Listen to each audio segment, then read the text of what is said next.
Hello guys, we're going to be talking about great circles and in aviation as well as in geometry.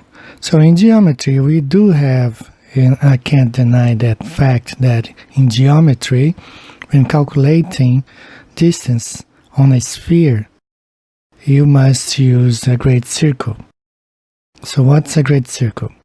A great circle is connecting 2 points on a sphere by imagining that you're going through the sphere and not on top of it. And I'm going to illustrate that in a little while. Let's look at this picture right here. So this is the great circle route on a sphere. Now, as I said, I don't have any problem with this because on a sphere, this is logical, this is a fact. The problem that I have is that they apply this idea on this. So they say that Earth is a ball because on a sphere, on a equation, in math, on this equation, that's how it works. But in reality, we observe something totally different.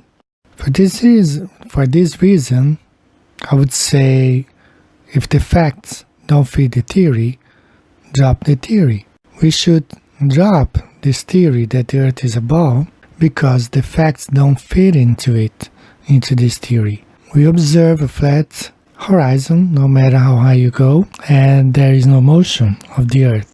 Now, what globe believers or globe defenders came up with is this. This is a quote by Albert Einstein: "If the facts don't fit the theory, change the facts." This is absurd, right? So in order to make the facts to fit into their theory that the Earth is a ball, they came up with fisheye lens where they bend the horizon. And that's the way they use trickery to support their theory that the Earth is a ball, the Earth is a sphere. As you see in this image right here, the fisheye lens not only bends the horizon, it bends even the rope close to the lens that's supposed to be a straight rope right here, cord, but it bends everything, and even here you can see how the horizon is bent due to the fact that they are using fisheye lenses. Now again, in order for them to fit their theory into the idea that the Earth is a ball, they have to change the facts. This is crazy. This is not how things really should go. If the facts don't fit the theory, we should drop the theory because facts are facts. So the idea is that we should completely abandon the idea that the Earth is a ball just because you can perform some magic, math numbers and equations and get the results on a sphere. We should not bend the truth to make the facts that the Earth is flat into a ball. But let's look at this in more detail.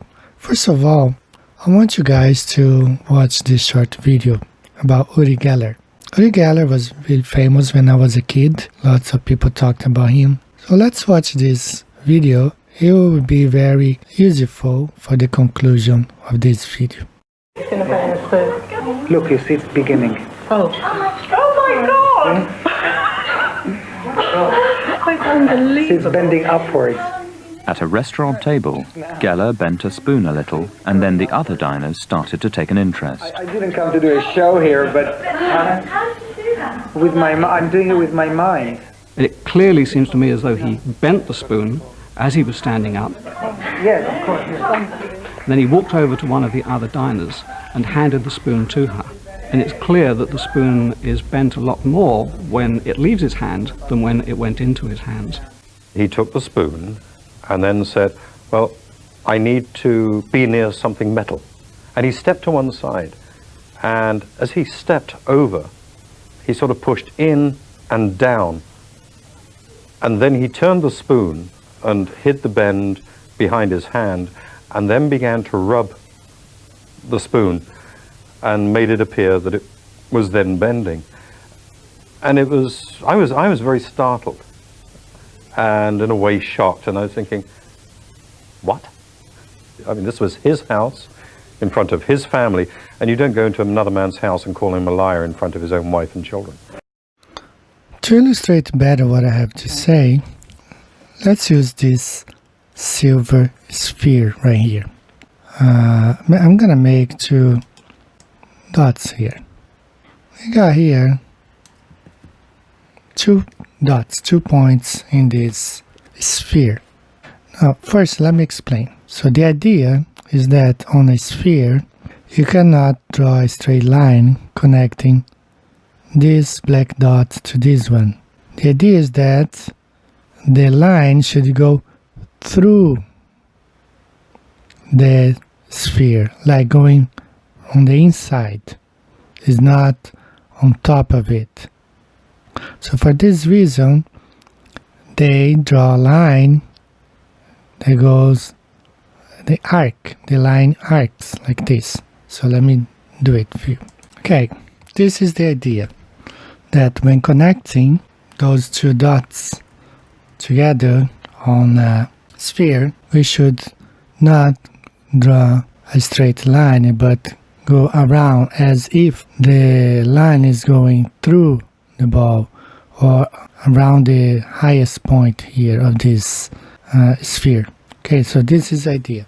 Now, you must agree with me that it would not make any difference if I turn this ball to in other directions. So let me explain what I mean right now. Here we have this line, a great circle connecting these 2 dots on this sphere.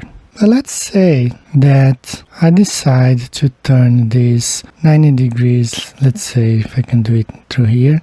The distance between those 2 dots, did it change because I turned the ball to this way? No, it didn't, right? What if I just keep on turning this ball like this? Did the distance change? I'm just having this discussion right now on Facebook, on YouTube. Someone who learned, Japanese guy who said he learned in primary school that the arc, when drawn north, is shorter than drawn south. So what's the difference? I haven't done anything to this line. I'm just turning the image upside down. Did the distance change or the size of the arc change? Of course not. This is an absurd. So there are more notations that we can do. What if I flip this image like this? Did it change? No. Okay, did it change? Of course not. The size of the line is still the same. It hasn't changed anything. It's still in a sphere. The 2 dots are connected by a great circle, but this time it's now arcing south. Or I can go ahead and rotate the image again and have it arcing north. So it doesn't really matter the way I flip this image. It's still the size of the line is still the same. So it doesn't really make sense. Now what happens is, aviation, they say that the lines can only arc north. And that's why things really go strange. Still, let me make an arbitrary change here. Let's do it like this. We transform. Okay, now we have something different. North to south. Okay, here's our sphere again. And you see the image there. It's still the same concept, the same geometry, calculation, the same math.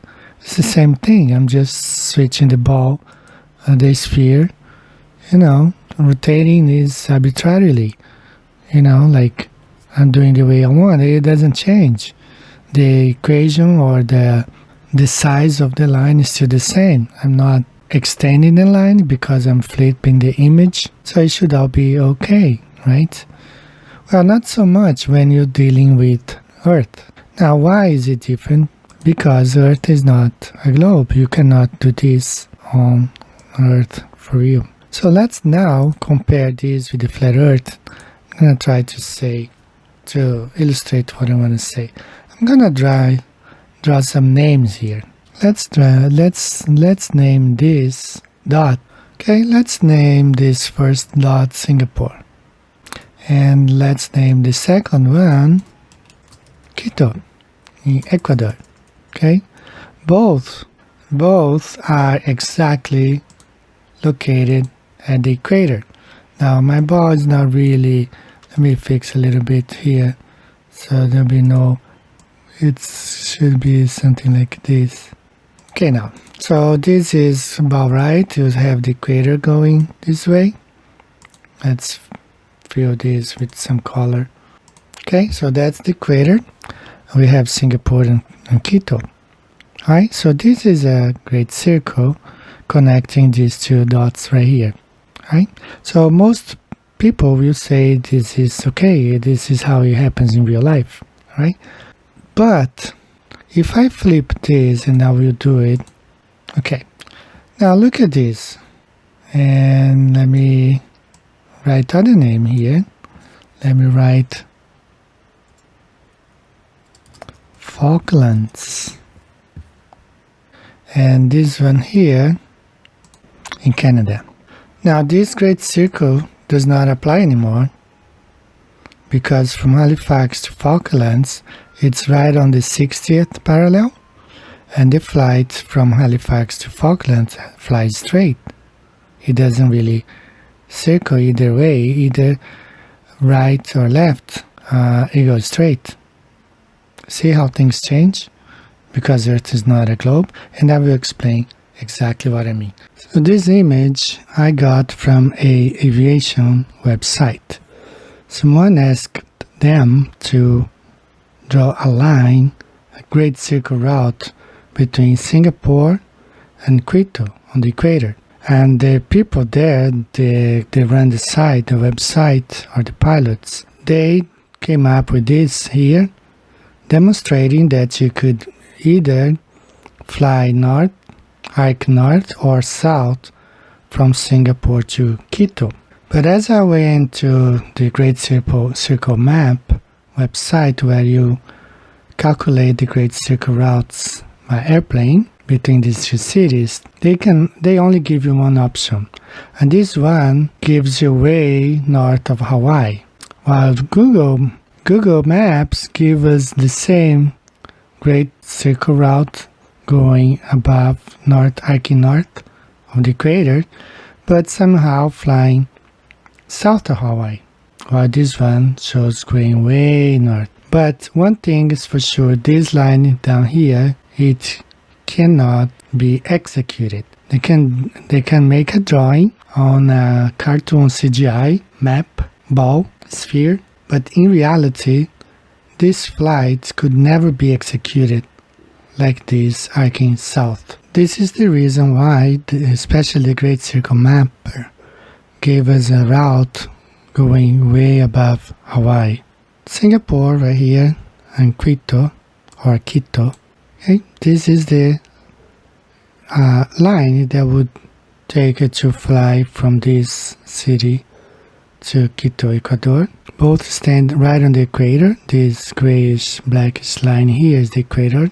Since they cannot fly a route that's would take like if the great route circle route was correct, that they could fly both either going arcing north or south of the equator, that would mean that an airplane would fly an even greater distance connecting these two cities than possible.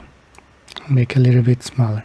So that would mean that the airplane would have to fly even a greater circle if it was possible to fly south of the equator. But it's not possible. It's only possible this way because the Earth is not a globe. So I will be looking at more cities, but pay attention. This is the reason that Great Circle route go way above Hawaii, because that's the only way these two cities could be connected. Remember, when they say that arcs must arc north above the equator, it's because they are drawing shortcuts between parallel lines. For example, from going to this point here to this point here, it's a straight line. It's a shortcut instead of going around the Tropic of Cancer right here. So we're going to be looking at some more cities, and I will explain why these whole great circle routes are just a greater hoax. Okay guys, just want to make this point one more time before we move on to our next flight. Here's Quito, Ecuador, and Singapore. This is the Great Circle Route flying between these 2 points. This is the equator. So on the Great Circle route, the rule is that you have to arc. Instead of flying straight, you fly around the highest point right here. So we go ahead and compare, since Earth is a sphere, as the NASA lady tells us. Is a sphere. So people have known that the Earth is spherical for thousands of years.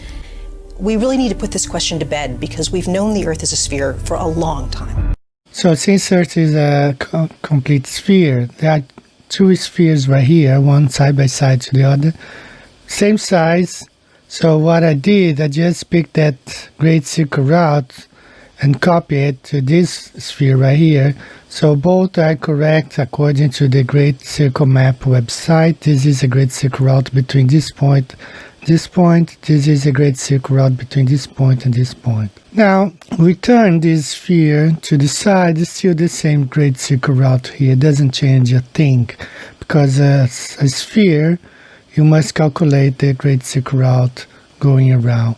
But it doesn't happen, this doesn't happen on Earth anymore. The flight east to west or west to east still has to follow the line of a great circle. But when flying north to south on longitude lines, those flights fly straight, and this is the great giveaway right here. This demonstrates the Earth cannot be a sphere because the rule no longer applies when flying from north to south. And this is the explanation right here. When flying from east to the west or west to east, what they call as a great circle is really a shortcut between the latitude lines. Latitude lines are circuits around the flat Earth, and the shortest path between 2 points on a flat stationary Earth is a straight line, and that's what they do. They call it a great circle right here, but in fact they are just going straight on a flat stationary Earth, and those are this red line is the equator, and now the parallel lines, the latitude lines, goes as a circuit, and they fly straight. And when flying along longitudinal lines, they have to fly straight, no other way. That's why you cannot do this on Earth when flying from north to south or south to north. You can only fly straight. There's no greater circle here. That alone tells you Earth cannot be a sphere. Earth cannot be a globe. Earth is not a globe. Okay, let's move on to our next flight. Let's look now to other cities, Quito and Nairobi. We just saw that on the Aviation website, they drew a line coming from connecting these 2 cities, Singapore to Quito, and they drew going both ways, either arcing north or arcing south. And we also saw that the Great Circle Map, this website, gives us a more accurate line going way north of Hawaii, as we compared on the flat Earth map how it has to go really way north of Hawaii. But let's also look at this city, both city, Quito, connecting Quito to Nairobi. Now Nairobi is like only 4 degrees south of the equator, so you still have to land there. So Google Maps gives us this interesting great circle route arcing north here, whereas the Great Circle Map does not. It just gives us a straight line, contradicting what we just saw right here. They gave us a Great Circle route connecting Singapore to Quito, but it gives us a straight line from Quito to Nairobi. Whereas in Google they gave us both cities great circle routes, although Quito to Nairobi is not as arced like the other one, but it's still an arc. Right, this is kind of weird right here. But again, you would never see, although they posted here, connecting Singapore to Quito, this line arcing south. In real life, it cannot be so. When we look at the flat Earth map, we understand why. Here's Nairobi, Kenya. This gray line here is the equator. Right here, equator, 0 degrees, and Quito. That's what they call Great Circle route. It's a straight line connecting these two cities. Anything flying from this point to this point other than this, it would make them spend more time and more money, especially if they had to arc south of the equator. Because the Earth is not a globe, it cannot be done. And we will see that happening constantly. So one thing that I want you to pay close attention here is this thing here. Great circles has to arc north following the inner side of parallel lines. Understand? Gotta follow this inner side from the equator, actually even at a greater parallel lines, latitude lines. It has always to cut through the inner side. It's like a shortcut, and we're gonna be looking at more here. That's why I have this one here connecting New York to Hawaii. It goes on the inner side of the parallel lines. Always has to go like that, because anything other than that would result on a greater distance. Anything can only follow the inner side of the parallel lines, or what they say arc north, can never arc south. Even though on a sphere, as we demonstrated before, it wouldn't mind if we flip the image up or down, right or left. The line, the arc would still be the same. And this is how this flight from Quito to Ecuador works on the flat Earth map. If this plane was to fly straight line, if it was possible for this flight to fly from Quito to Nairobi, a straight flight, that's exactly the route of this plane, the path of this plane on the inner side of the equator. Has to go always on the inner side of the equator. Always always the shortest distance between point A and B on a flat plane, flat Earth. It's always a straight line. So this is how this flight would work. Let's now look from another perspective. This is how it is. The plane takes off and flies straight to Nairobi. That's how it is. No secrets. Always on the inner side of the latitude lines. That's how it has got to be. No other way. Any other way, if Earth were a ball, it wouldn't matter. But as Earth is not a ball, if this plane flies south of the equator, that would result on a greater distance. And it always has to go the shortest distance between 2 points on a flat stationary Earth. So this is how this flight would have to fly. But since there is no straight flight from Nairobi to Quito or Quito to Nairobi, they have to fly like this. So since there is no straight flight, direct flight from Quito to Nairobi, Kenya, there are only two options. They have to fly from Quito to Amsterdam by KLM, from Amsterdam to Nairobi, Kenya. Or they fly Quito, Paris. From Paris, they fly to Nairobi. That's the only way they can do it. So everything makes more sense on the flat Earth map. Makes no sense at all on the globe. There is actually a flight connecting Quito to Nairobi. It's not a direct flight. There are two flights. You fly from Quito to Amsterdam, from Amsterdam to Nairobi by KLM, or you can fly from Quito to France, Paris, and France, Paris to Nairobi. Okay, so this is how this flight looks like when looking at the globe on both models, the circle map, Great Circle Map, or on Google Maps. But once you look at the flat Earth map, you see which one makes more sense. Okay, both Amsterdam, Paris, right here in Europe, Nairobi, Quito. That's how they fly, always the inner side of the parallel lines. That's the way it has to go, because the Earth is not a globe.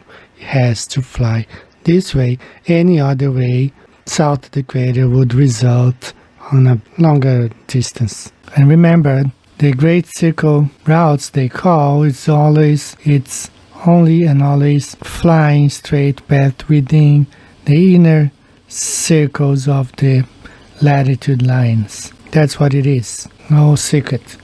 From point A to point B, they calculate inside this area, and that's how they calculate what they call great circles. But it's always a straight line on the inner side of the parallel lines, or the latitude lines, just as we saw in this example right here, flowing from Quito, straight direct flights from Quito to Nairobi.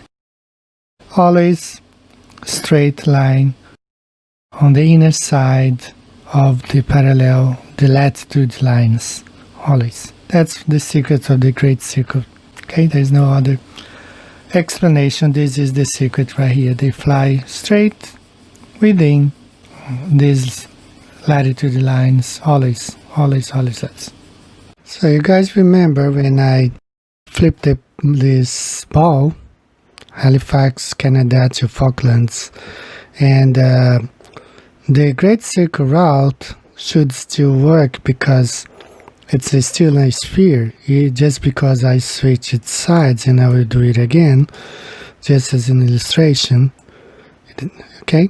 It doesn't change anything, okay? Let's say connect that Quito or Singapore here and Quito, this is the line. Or if I go right to left, it won't change because it's a sphere and the math should work for the sphere. But it doesn't work on Earth because Earth is not a sphere. That's why when we start plugging names in these points, things get really weird. Here's the map of Halifax and Falklands. Okay, this is on Google, both Google Satellite and Google Maps. This is the straight line connecting both cities. And this is on the Great Circle map, another straight line right there, and on the Mercator. Now, where are the Great Circle route? Nowhere to be found. When we look at the flat Earth map, you understand why. I picked these two cities because they are right at the 60th parallel, longitude 60 west. That's why I picked these two cities right there. Flights going along the longitude lines, they always go straight.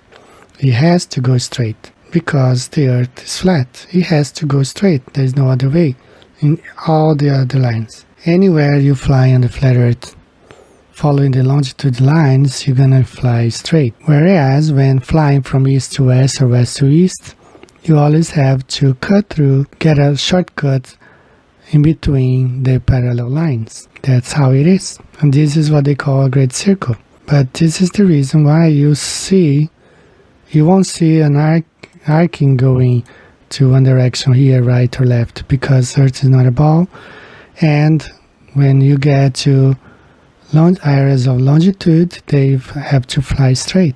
For some of you who have been following my channel for the past 4 years, you know that in the past, about 2 years ago, I made a couple of videos and I did some programming before, and I explained how it's possible to convert flat Earth data to globe data. Input flat Earth data, output globe Earth data. It's all done on the computer. But I didn't know there was a name for that.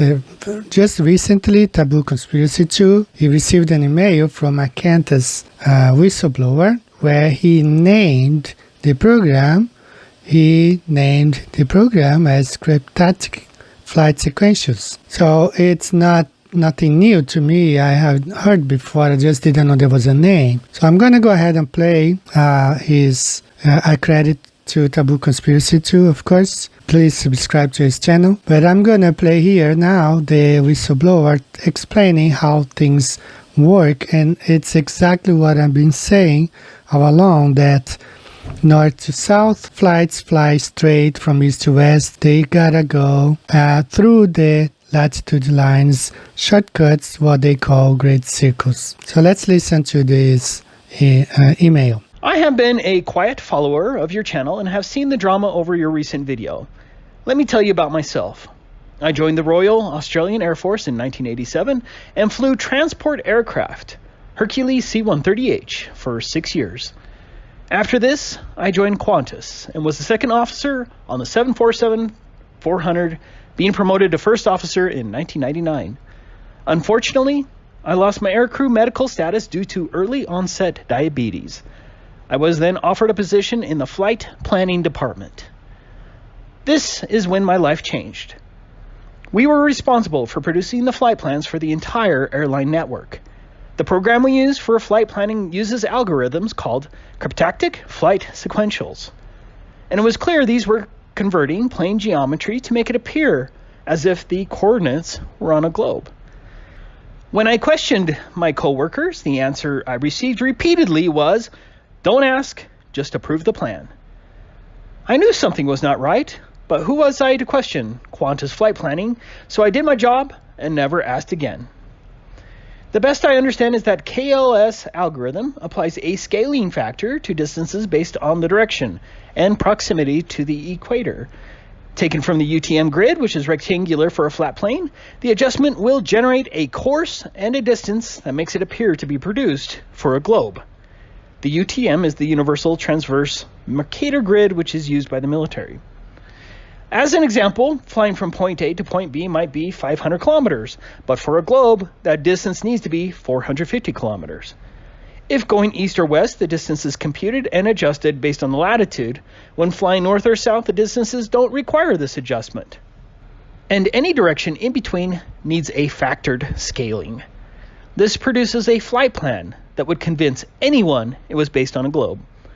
Pilots never verify it. They just accept the numbers, and the autopilot flies accordingly. I was guilty of that too. I never questioned my flight plans, as I figured the computer knows what it is doing.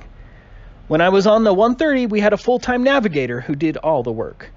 We just entered the course corrections he provided.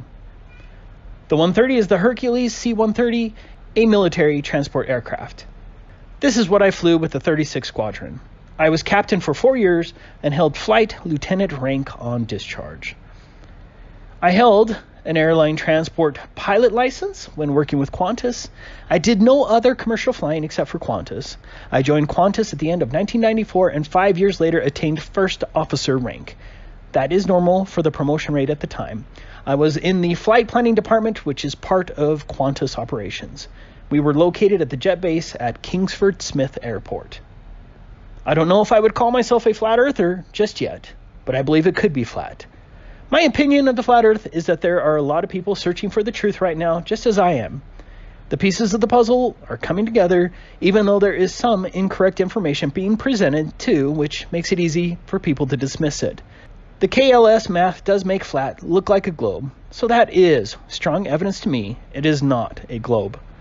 In May this year, I was laid off due to the cutbacks from the alleged virus. Contrary to being disappointed, I feel this has set me free. I have no reason not to talk about it. The cryptactic flight sequentials are the key. I cannot find anything about them doing independent research, but this is what they were called within the Qantas flight planning department. I no longer have access to the flight planning systems, but can tell you more about the algorithms. I had to sign a non-disclosure confidentiality agreement, so I don't want to be identified. I hope you understand. To elaborate a little bit on that, here's the Gleason's map, the flat earth map, with planes flying from the North Pole, from the center point to all directions following the longitudinal lines. They all fly straight, as we see this little one right here flying. They all fly straight when flying over the longitudinal lines in all directions, just going south or heading back north. Let's look a little bit closer. Is the 9-degree north point, and plane flying south goes straight to over the longitudinal line, in this case here 150 degrees west, and now they all fly straight following the longitudinal lines. They have to cut through the latitude lines right here because the latitude lines go around, so they cut through, and this is what they call a great circle. But in fact, they're just flying straight on a flat earth, cutting through the latitudinal lines. Not difficult to understand. Flights from going south of the equator, most of the time they fly on the jet stream. So this is the secret of the great circles. And there is more. For example, let me turn this map here, flip. It's another flight I cover in my book towards the end. It was a flight from Doha to Bali. It made an emergency landing right here in Chennai, India. Qatar Airways flight QR972, Doha to Bali emergency landing in Chennai, India in 2017. You can understand why. It always goes on the inner side of the parallel lines or the latitude lines. That's how it has to fly, always. And same thing here. Let me flip the image. Nairobi. Here we have the flights from New York to Hawaii. That's why they always land in this area here, emergency landing. And remember, the great circles that has to arc north following the inner side of parallel lines has nothing to do with the Earth being a ball. It has to do with flying on the inner side of the parallel lines. That's the shortcut. This is the shortest distance. Remember, the shortest distance on a flat plane is always a straight line. That's why those flights go straight here, or as straight as they can, not when they don't have to dodge, like, get out of the way of storms or bad weather. But 90% of the time they will fly straight because that's the shortest distance between 2 points on a flat earth. So this is what a great circle really is. Let's look at some other routes here. Again, using the Great Circle Map website, Great Circle Map. Let's look at these flights here. Cover them one more time. I'll cover this flight a lot. New York to Honolulu. So this is what they call the Great Circle route going from New York to Honolulu. But if you remember, we talked about this before. On a sphere, it really wouldn't matter whether this arcs north or south, because the distance of this arc is the same. But in real life, this arc here going south could never happen. And you know the answer for this. It's because it always has to fly on the inner side of the latitude line. That's how it goes.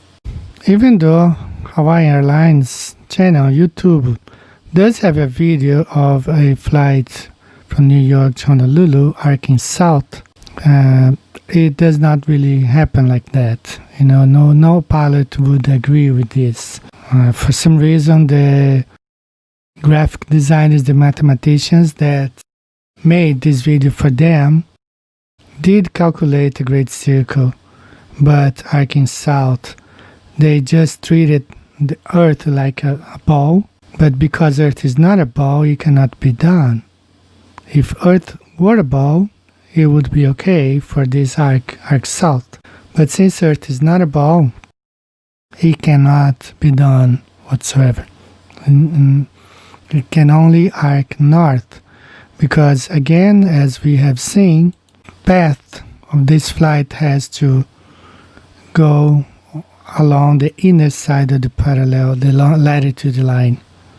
That's why it has always arc north, as they say, but really flies along the inner side of the latitude lines.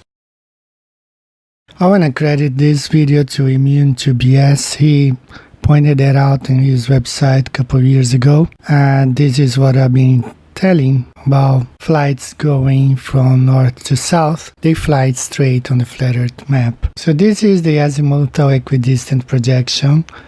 Also, we know this projection is the flat Earth map. You see below the symbol of the United Nations. And here, there is the definition of this azimuthal equidistance projection map.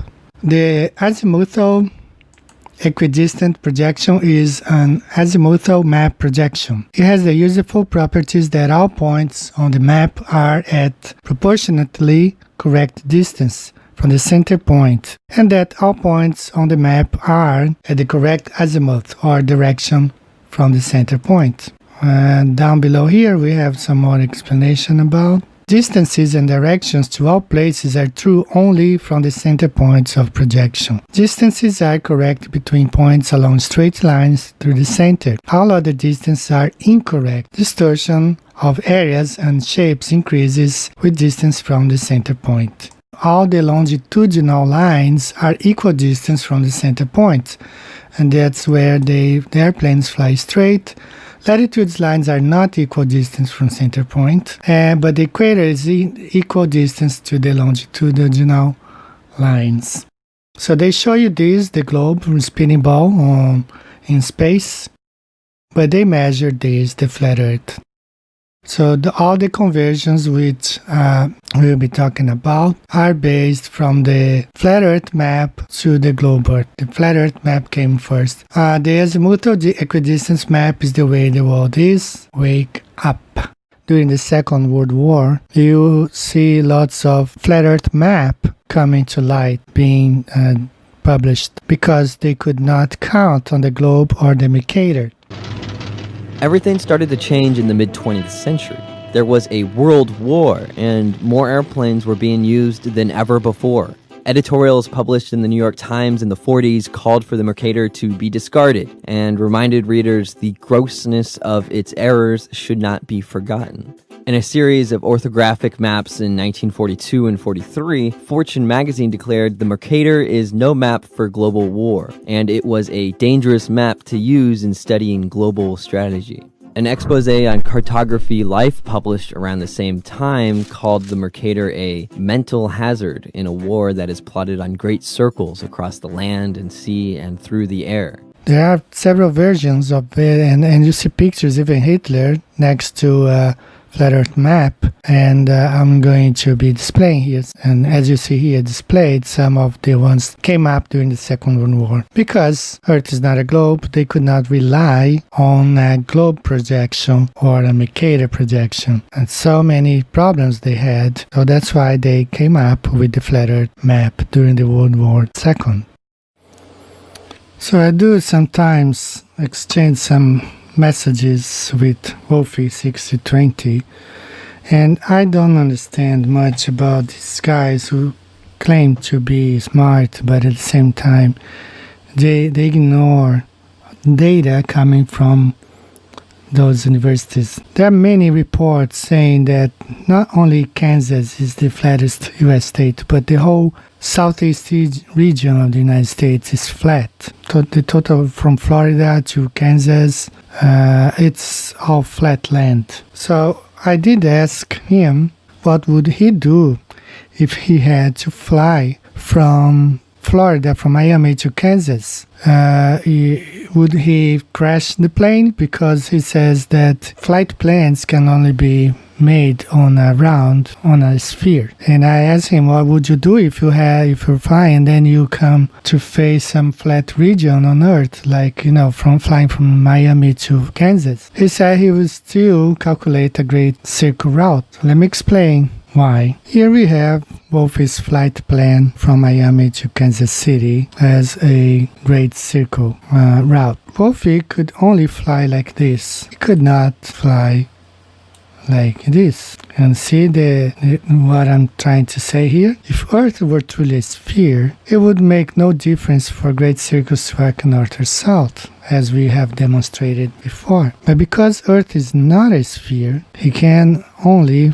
arc north. And this is the reason. Okay, we have Miami, we have Kansas right here, Kansas City. He always has to fly on the inner side of the latitude lines. And this is the Tropic of Cancer.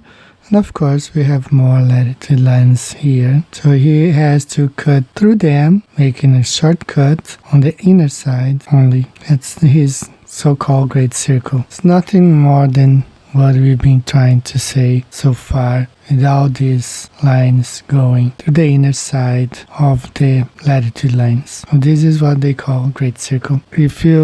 When you look at the fact that there is no curvature and no motion of the Earth, and that's what it is right here. Parallel lines, the latitude lines, and they cut through them on the inner side. This is another flight path from Los Angeles to Madrid. On the globe, they show here again the arc going arcing north. And we know this is only possible because the Earth is flat. And this is how it really looks like on the flat Earth map. It's a shortcut going through the inner side of the latitude line. It's always like this. Those arcs cannot arc south because it always mean that if arced south would be a greater distance flying from point A to B. So it has to fly straight, which on the globe can only arc north, cannot arc south. If Earth were a ball, it would be okay. It go either way. But because Earth is not a ball, it's not a sphere, these flight paths can only arc north. What I mean is that go through the inner side of the latitude lines towards the North Pole or Center Pole. This is just another example out of many.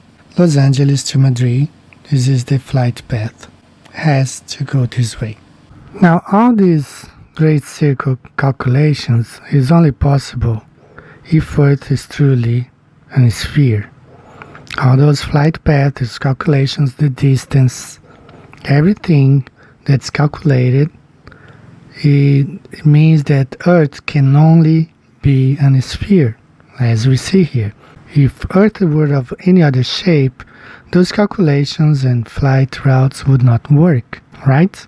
But that is that we must believe that after the Big Bang caused Earth to be a sphere. But I'm yet to see an explosion, I'm yet to see rocks exploding and becoming perfect sphere, as we see this example here. And as you see all the pieces flying off, none of them are perfect sphere, as they want us to believe that this Big Bang exploded and everything you see in the sky turned into perfect sphere, like they show here to us in these images. All this planet and moons, everything is so perfectly round. Earth. I'm yet to see an explosion that really causes this. If was the case, I would be inclined to believe Earth could be somewhat a piece of rock, like this one.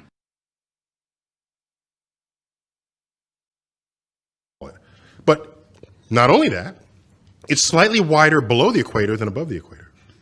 A little chubbier. A little chubbier. Yeah. Chubby is a good way. It's like pear-shaped. Yeah. Now, we've established that the Earth isn't flat, but it's not exactly round either, and nor is it a perfect sphere. In fact, we've been able to get a better idea of the Earth's true shape over time, and it turns out that it's bumpy and lumpy and rather oddly shaped, and there's this uneven distribution of mass on our planet. Well, the Earth is not a perfect sphere. It's the fact that the Earth is squashed. The Earth is actually a little bit shorter in the pole-to-pole direction than it is if you took the diameter across the equator. It's squashed in this direction. This actually gives us what's called a semi-major and a semi-minor axis. Is a sphere. So people have known that the Earth is spherical for thousands of years. We really need to put this question to bed because we've known the Earth is a sphere for a long time. The problem is they have indoctrinated us for so long. Just look at these pictures for 12 years of our lives, from first grade until we graduate high school in 12th grade, we have been constantly brainwashed with the image of a perfect round ball, and year after year the same message has been sent to our brains. And by the time we finish high school, 12th grade, this is the only image that comes to our mind when someone talks about Earth. You immediately associate it with a ball, because this is what has been brainwashed into us from the time we started school. But not only that, sometimes even when you graduate high school, as in the case of these people here at Harvard University. This is a commencement ceremony at Harvard. You see there the graduates getting balls at the commencement ceremony, the globe Earth. So it's not enough spending 12 years from first grade until 12th grade learning about the ball Earth. You still gotta be indoctrinated for 4 more years in college. When you graduate, you get a ball, showing how brainwashed you are. This is how some people find it so hard to let it go of the ball Earth. Not because it makes sense, it's because they are used to it. Okay, I'm going to pick on one of these 4 models, the potato-shaped Earth. For those who don't know, these images were taken from a satellite sent to space by the European Space Agency at a cost of almost 400 million euros.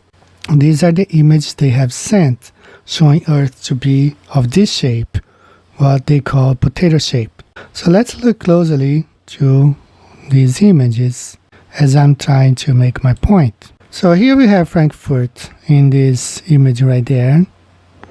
And as Earth turns, because according to the heliocentric model has to spin, you will see that this area here on this model is flat, as I'm going to show this from another angle. Here we have Bogota in Colombia. Alright, so when I made my video and I wrote my book about emergency landings, Wolfie 6020 was telling me that I had drawn the route wrong going south of Paris. So considering that Earth is not really a round spherical, but it's a potato shaped like this one, because these images were sent to Earth in 2013 at a cost of almost 400 million euros. And this is what they describe the Earth. So this is the area going from South America to Europe, right there. You can see that's flattened, right? So it does make perfect sense if Earth was flat to fly. I mean, if Earth was this shape, potato shaped, to fly south of Paris going to Frankfurt.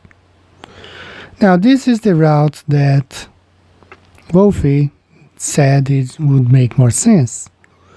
So I asked, he's a pilot, right? So how can he calculate this distance on Earth like this?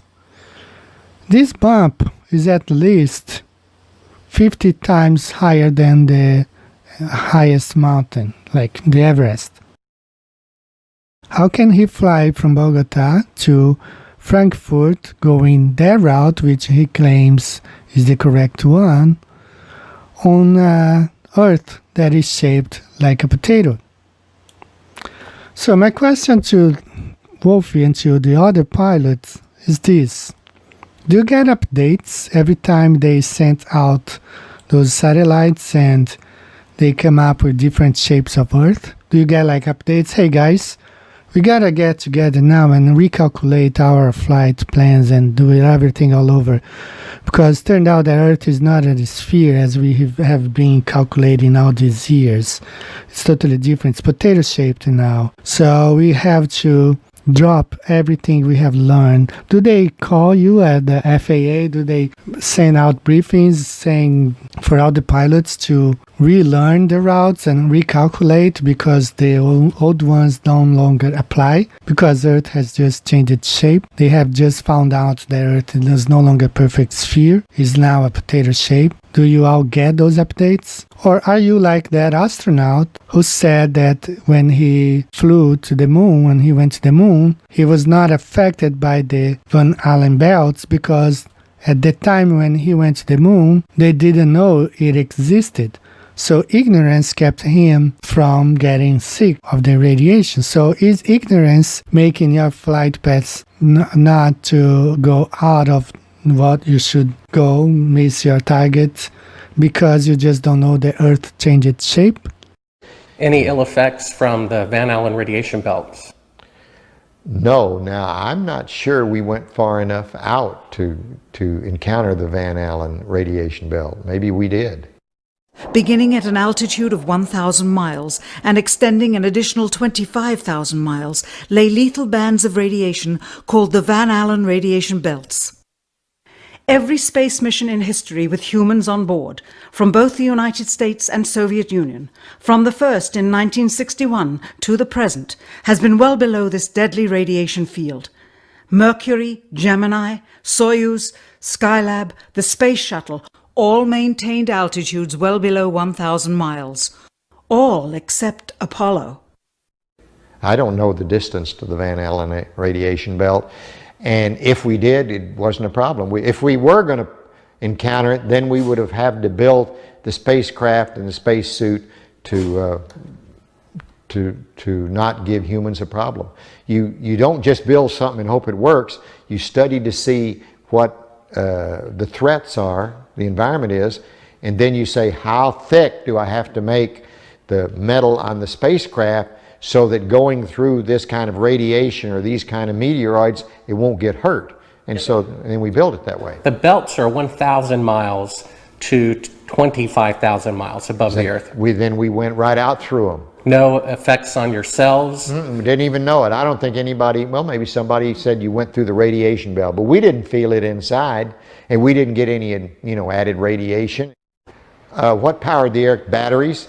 You had a number of big batteries in the lunar module. They powered pumps, they powered the air conditioning, they powered the communication system, and that's the reason we were only able to stay on the moon 33 hours. Later on, we got a little better batteries, more batteries, and we could stay longer. But now, guys, everything is calculated on a flat Earth map and converted to flat or to globe Earth data. Now, this is supposed to be funny, guys, but actually it's not. You see here, briefing, pilots get a briefing. There is another pilot here, captain, and there is a screen where he's showing something. And I have here NASA's Blue Marble. North America just increased its size by 40%. Our Miami Anchorage flight plan will now take you to Kansas only. So this is supposed to be funny. But take a look at this. We go to the Great Circle Map website and you type here name of city or airport code. Just type here Miami, MIA, and Anchorage, and gives us the Great Circle route between these two cities. So I'll go ahead and copy and save this image. And then we go to NASA website. Same thing here, we have a picture of Earth, which costs $8 billion. So I'll go ahead and save this picture and let's take a look at what happens right now. Here we go. We bring the image here to Photoshop, compare both Earths, the one from NASA, $8.1 billion image with the Great Circle map. Same size. I have sized them to be the same size. So here's the Great Circle route from Anchorage to Miami. And look at what happens. When you compare them, if a pilot had planned to fly from Miami to Anchorage before NASA released the image, he would get to Anchorage. But after 2012, his flight plan would take him to Kansas only. So it seems like a joke, but it's not. Right here you clearly see North America changing size.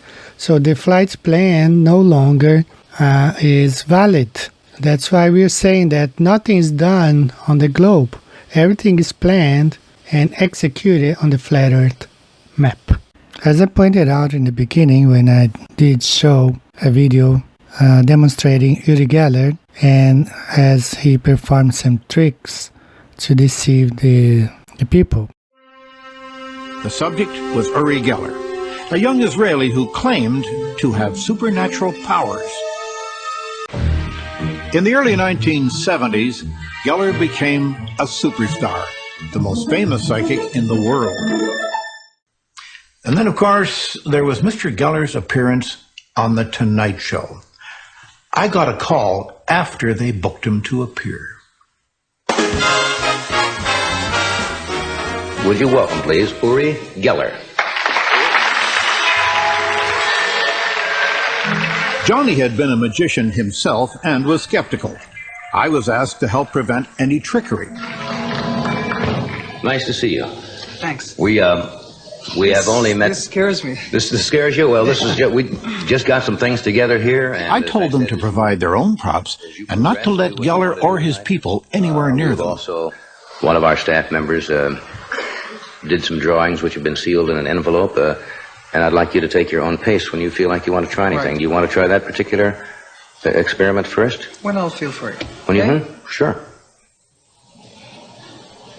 We'll start eliminating the ones that do not have the water. All right, without touching them. He is really suspicious, you know. I'm having a hard time with you. Okay, I don't mean to be, Uri. I really don't. Just keep looking. Okay, let me rest a little, all right? All right. You know, I'm surprised because before this program, your producer came and he read me at least 40 questions you're going to ask me.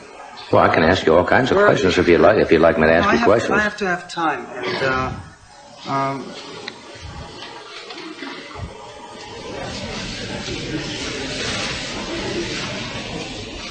All right, we're back. Uri was telling me you don't feel what, strong tonight? I don't feel strong. It's not all tonight. Right now, I'm feeling being pressed, and then I can't. Well, I'm not trying to press you. I really not. No, you're only telling me, well, will you try that or that? Well, I thought that was the idea of. No, I'm not trying to put you down. When people sometimes ask me why I use Google Maps, well, Google is worth $1 trillion, and Google Maps alone is worth $22 billion. The thing about Google Maps is that sometimes they do treat the globe as a sphere. And when they do that, they demonstrate great circle routes where shouldn't exist on Earth because Earth is not a globe. So that's why some pilots tell me not to use Google Maps. Instead, they want me to use their cards, their props. It's much harder to catch a guy like Uri Geller if you let him use his own props. But when you present these people with other props that's not theirs, they panic, like Uri Geller did on the show. So when I present some great circles on the globe based on Google Maps where there shouldn't be, a lot of those people panic. That's why I stick to it, because the people at Google, they look at that as a sphere, not as Earth. That's why they calculate the same distance. You can pay attention, like the flight time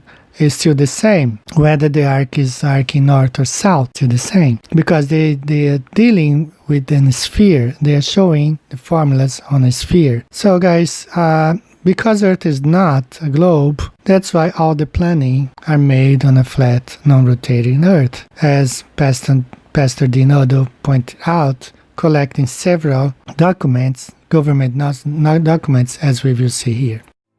But this is a NASA technical manual. MIT, the Army Research Laboratory, flying over a flat, non-rotating Earth. Flat Earth with a flat Earth assumption. Non-rotating flat Earth. A flat, non-rotating Earth may be assumed. A flat and non-rotating, assuming a flat Earth. Flat, non-rotating Earth. A non-rotating Earth. Flat, non-rotating Earth. Validity of flat Earth based on a flat Earth assumption for a flat Earth and a flat atmosphere. Flat, non-rotating Earth. The flat Earth model. Propagation of electromagnetic fields over flat Earth. Ballistic vehicle motion. A closed-form solution is developed for the motion of a ballistic vehicle entering the atmosphere over a flat, non-rotating Earth. The assumption of these equations assume a flat Earth. Now, we observe a flat horizon all the way up to 20, 30 miles up. And we can see that Earth does not move because, as we see in this example right here, when a train is moving, it leaves a trail of smoke behind, proving that it's the train that's moving. When we see volcanoes erupting like this one that just erupted here in Japan on July 11th, 2020, and you see the smoke rising up, not being left behind like we just saw the train here. When the train goes by, you see the smoke being left behind. But Earth does not move. That's why the smoke goes straight up. But to fool you, just like Uri Geller, they don't want you paying attention on the fact. They want you to look at the formula. That's why Albert Einstein said that if the theory conflicts with the facts, change the fact. So they don't want you to look at the facts. They change the facts by showing us CGI images of space. Fisheye lenses demonstrate some sort of curvature even at the ground level. And to prove that the Earth is moving, they give you more formulas. They give you the relativity formula. So they don't want you looking out, paying attention. They want you to be brainwashed, looking at the school books, looking at formulas, not at evidences. So this brings me to mind a famous quote by Tesla. And he said, "Today scientists have substituted mathematics for experiments, and they wander off through equation after equation and eventually build a structure which has no relation to reality." That's exactly what we see today. They have built a whole system that's not based on reality. It's based on theories only, and formulas, and math, but not on reality of what we see outside. I want to thank you everyone for watching this video. May the Lord keep you safe and bless your families in this difficult time that we're living now. Take care. See you next time. God bless you. Bye-bye.